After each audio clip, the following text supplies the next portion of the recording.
Okay, good evening, everybody.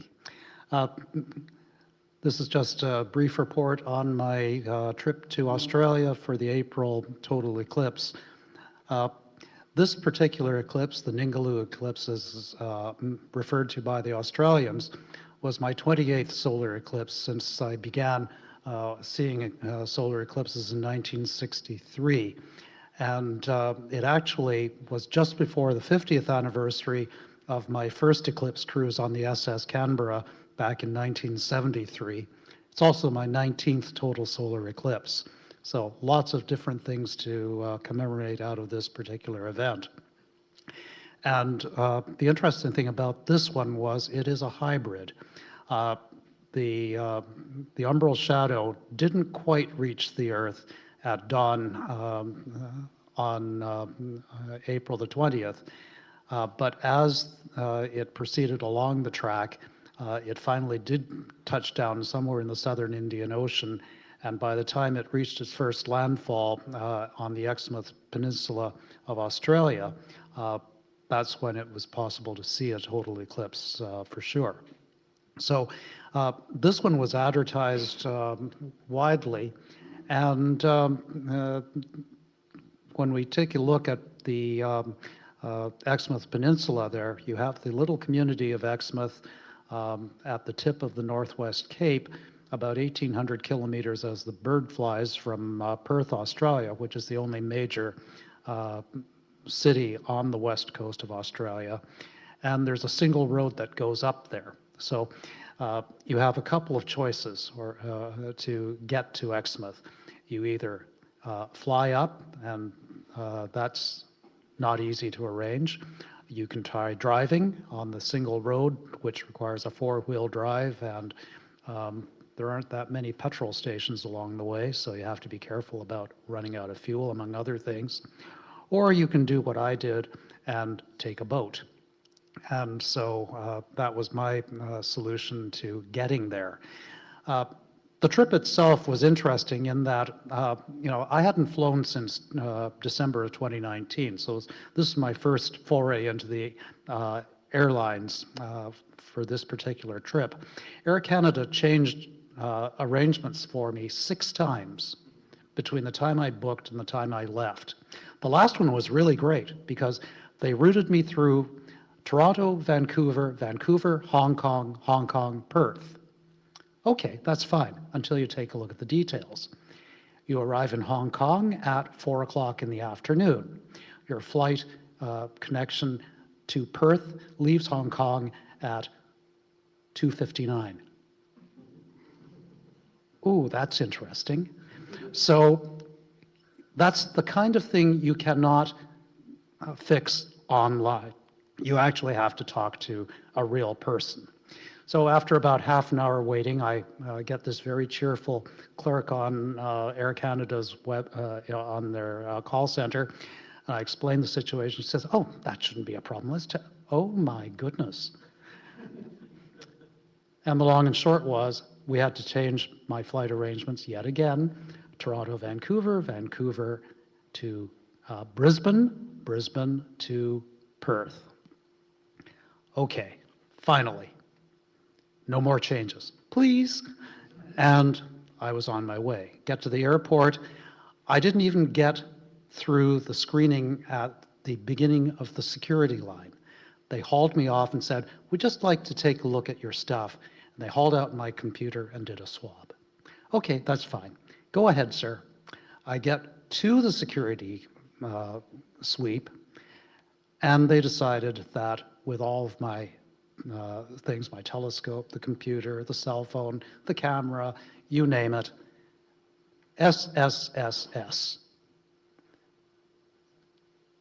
So that's the detailed security screening. They took everything apart in my backpack and my telescope case. And 40 minutes later, I went into the gate area. Wonderful start. Anyway, I got through to Brisbane, an hour going through that to get through customs and immigration. What do you have to declare? A couple of cans of maple syrup for the people I'm visiting. Oh, okay. Well, I'll be kind to you. You can just go ahead. I won't send you through the secondary screening. Thank you. Then off to the domestic terminal, and I'm on my way on a 5-hour flight to Perth. Whew. So I guess it was something like 31 hours from the moment I left my house to the time I got to the hotel. Nice trip. Anyway, there we are. So we're on the way, and I arrived there, and all of this wonderful stuff going on to get me to West Perth. And here's my hotel and a view of the downtown. The nice thing about Perth, though, is it's really set up for tourists, among other people. They have a series of buses that are all free. You don't have to pay a fare at all, and you can ride it all over the place. So I took advantage of that to do some touring of the area by myself during the time I was there. And I arrived on the 13th. I met up with a colleague on the 14th. We had a very pleasant lunch and then went out to the Perth Observatory. I spoke about that last meeting. And then the rest of the time until I boarded the ship, I spent wandering around the waterfront and looking at things like the lookout tower at the waterfront and just taking a look around downtown Perth and all the things that are going on in that city, which is all by itself on the west coast. Lots of interesting sculptures like this kangaroo family that's out on the sidewalk in front of the old legislature building. And here we have one of the seabirds mimicking sculptures at the waterfront, eyeing me very suspiciously for some reason or other as I took his shot. Anyway, on the 17th, made our way from Perth out to the port of Fremantle to board the P&O ship Pacific Explorer, an 80,000-ton vessel that was formerly the Dawn Princess. P&O is a subsidiary of Princess Lines. They changed the ship's name and dropped it into the P&O fleet. It used to be the Dawn Princess. The Dawn Princess enjoys a less than healthy reputation among eclipse chasers because of a very unfortunate thing that happened in 2012. Some of you will recall that in 2012 we had a solar eclipse in Australia over Queensland, and we had an expedition that got clouded out there. If we'd gone to one beach north or one beach south, we'd have been fine, but where we were, oh, well, there we are. But what happened with Dawn Princess is that the captain of the ship declined to take the ship into the eclipse path. He didn't into the path of totality. And I was looking at my records of the solar eclipse mailing list with all the vituperative messages about the quality of service on the Princess line as a result of that rather unfortunate cruise.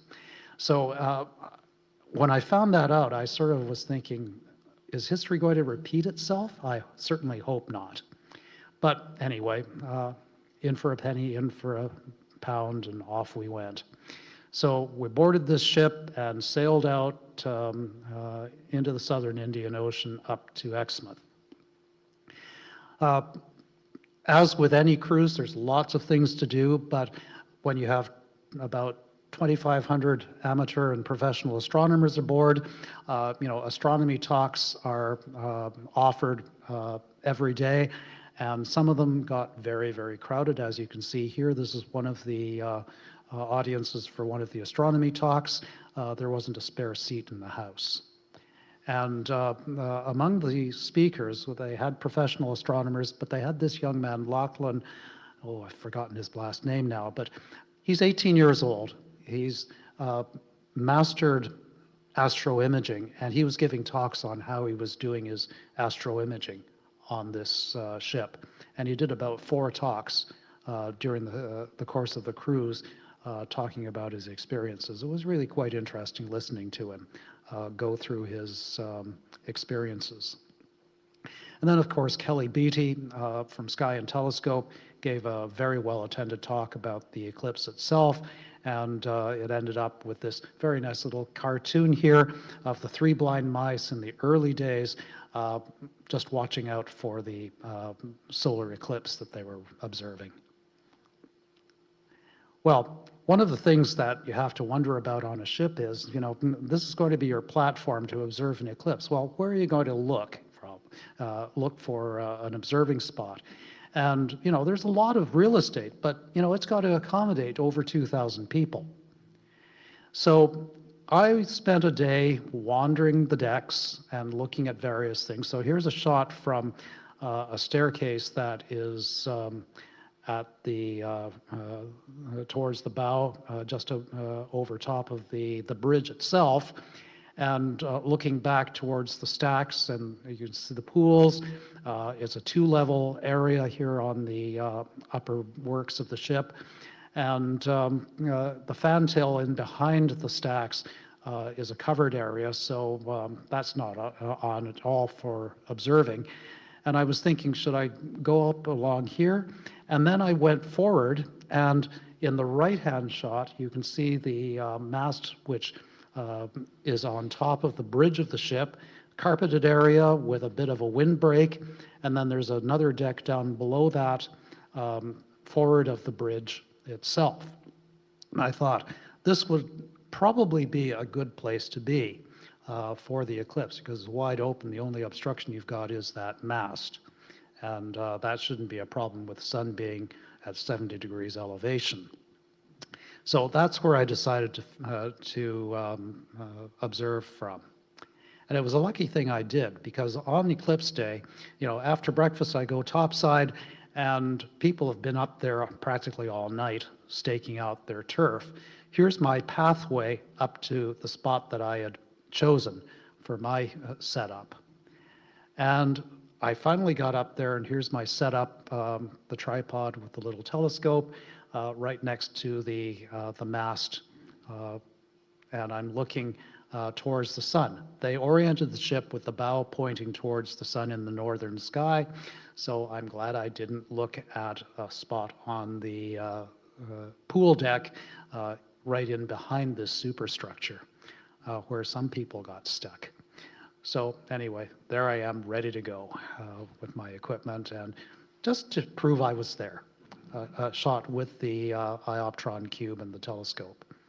And I'd like to point out the little counterweight that you can see there on the front end of the telescope tube, something fashioned for me by Dave Sage to counterbalance the camera on the other end of the telescope.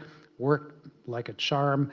Now all I have to do is figure out a counterweight for the system so that the drive will actually work properly in the southern hemisphere, because I found that the way it was, it just had difficulty moving all that weight.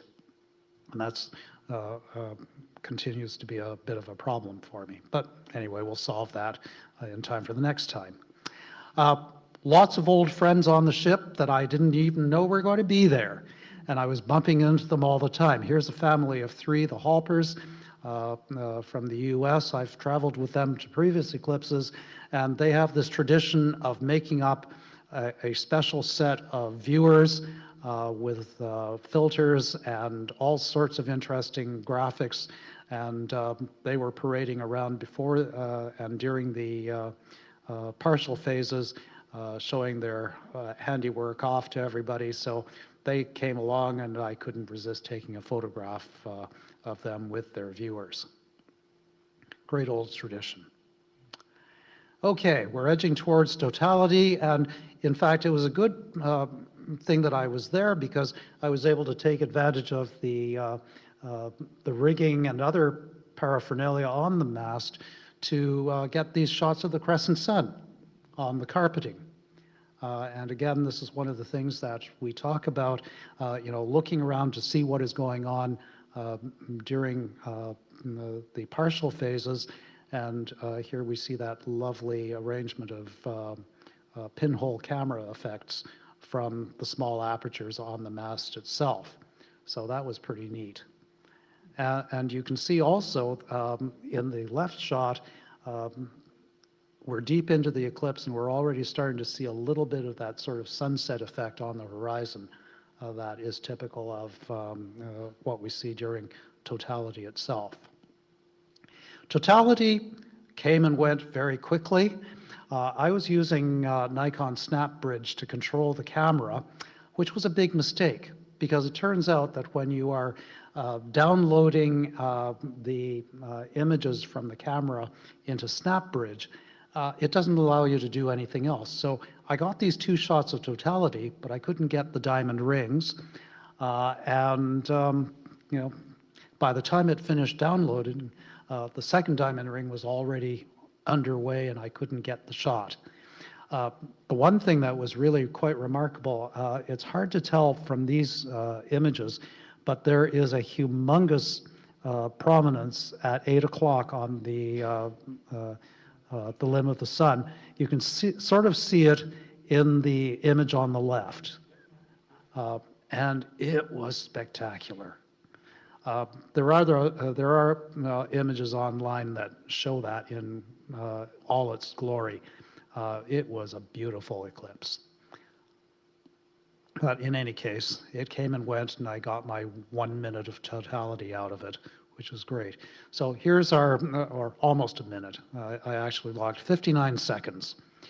The target position was 22 south, 114 east, and this is the measurement off of my GPS equipment. They were pretty close. And here are the contact timings that I recorded off of the camera and from my just taking it off the watch as I went. The watch is radio synchronized, so I know it was accurate. And we got 59 seconds of totality. So there we go.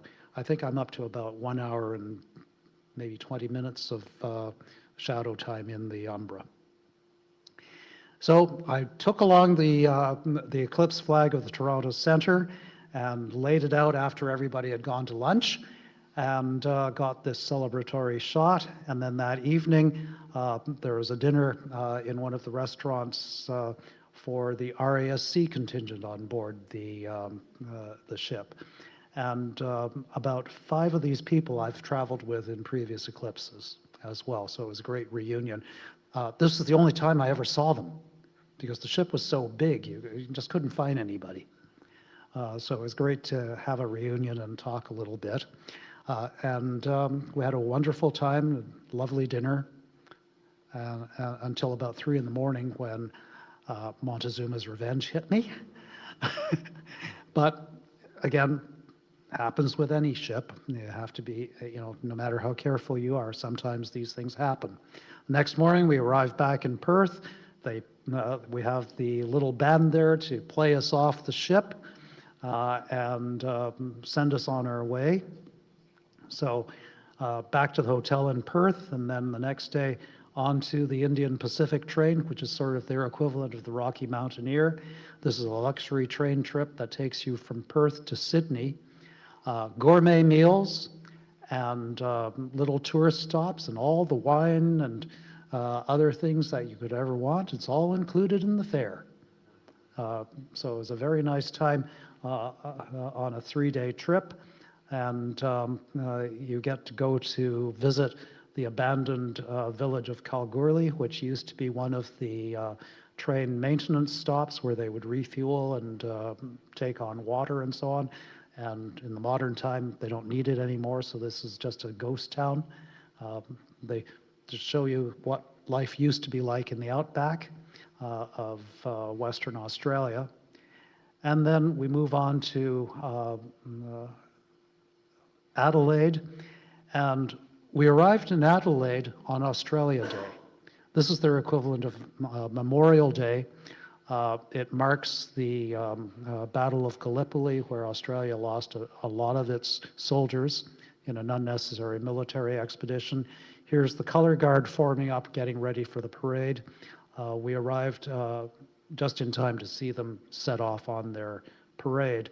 And on the train that morning, right at dawn, we were invited to participate in the Australia Day ceremony on board, which is also very, very moving. After the walking tour and the parade, we went into the Adelaide Oval, which is their big football stadium, a gigantic structure, and they served us breakfast there, which was really nice. And then on to our last stop, which was the Blue Mountains just west of Sydney, the spectacular area. They take you down into the valley to see what used to be done and see some of the ecology and so on. And here's the Three Sisters, which is sort of the trademark monument, natural monument of the Blue Mountains. And then it was back on the train and off to Sydney, where I spent the rest of the trip, and then flew home. And that was the time when I got to argue with the government agency that produced all the misinformation about safe viewing practices. And ARPANSA, the Australian Radiation Protection and Nuclear Safety Agency, did a wonderful job of misinforming people about solar eclipse visors and viewers. And I spent a very frustrating hour in a teleconference with them. Turned out they had never even looked at one, let alone handled one. And they wrote all this stuff up, totally uninformed. Talk about bad science and bad regulation. But there we are. Anyway, what's next? Well, eclipses number 29 and 30 are October of this year and April of next. And I've got my plans already set up, and hopefully they will be equally clear as I had the skies over Australia last April. So there we are. Thank you very much.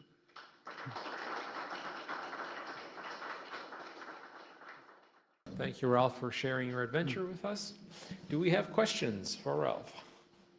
All right, so we have Dan. I have two questions. I hope that's okay, so that will save microphone passing. The first question is, so I've never seen an eclipse from a boat, only from dry land. So was I hope there wasn't too much rocking. So the first question is, was it stable enough in terms of, doing photography? And question number two, in 2012, what excuse did the captain have for not going into the path, which I assume is what everybody had paid for? Yeah. Okay. As far as this eclipse was concerned, they parked us in the middle of the Exmouth Gulf. So the water was really, really calm. The swells were very minor. The stabilizers on the ship were able to keep us pretty steady throughout, even though we were not moving. They dropped anchor,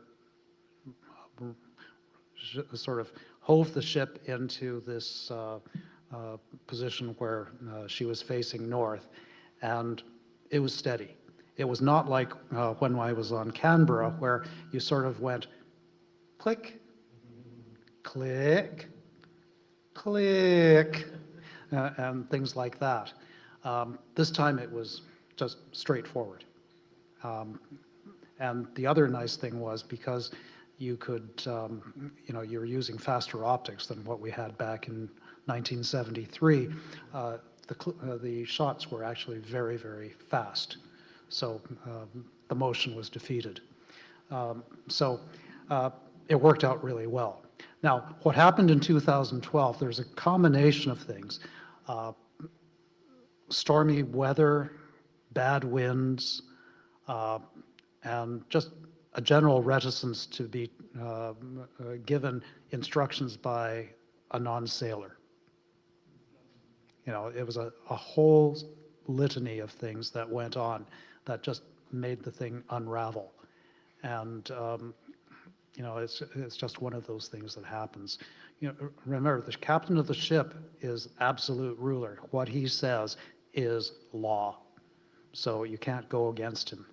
And in this case, he decided that he was not going to do anything to risk the ship. And so the crews just, they went out and missed it. It was just unfortunate. People were not happy. Any other questions here in the room? No? How about online? Emma? We didn't get any questions online, but we did get a few comments saying that you had a great talk. Okay, Thank you. good. Thank you. All right.